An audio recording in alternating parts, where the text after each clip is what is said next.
Това е втора част. Чакай, аз в YouTube ли влезнах да снимам? Да. Добре.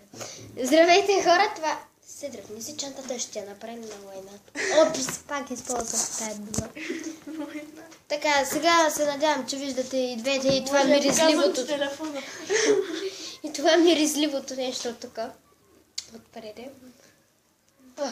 Сега се връщам, чакайте. Ти стой тук.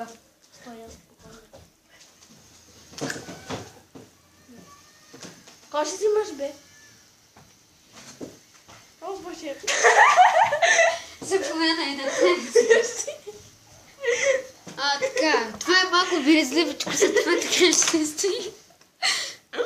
Бързо доближавам го.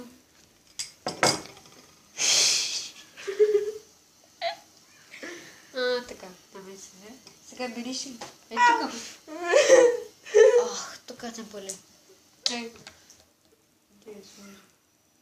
О, бе, дай се събира. Ще се събира в чипката. Не, ще тук съм ушла. Това е миризливата течност. Сега ще подариш ли? Да. Малко миризливо. Да, къпи си тук на масата. И сега слагаме.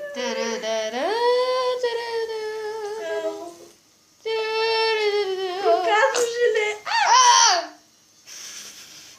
Защо кръста? Никой не знае. Да сбъркаме. Това мирише ужасно, дори и през чипката.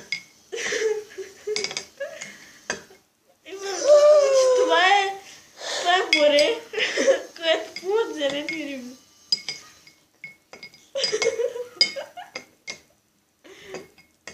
Така, сега, той не знаем, защо стои така. По принцип трябва да се разтвори, но ако не се е разтворило, то в хладилника ще се разтвори. Така, после ще почиствате масата. Сега идвайте с мен. Боже. Ще сложим ето и миризливото нещо в хладилника. Но няма да снимам хладилника, защото той е много натоварен. Чао! Ето тук, така сме го... Но сами. Господи, така е много добре. Това беше как да си направим желе. Сега, като не стане желето, ще направим трета част. Гледайте на нея. И ако ви е харесало клипчето, дигнете палец нагоре и се абонирайте за нас. Чао!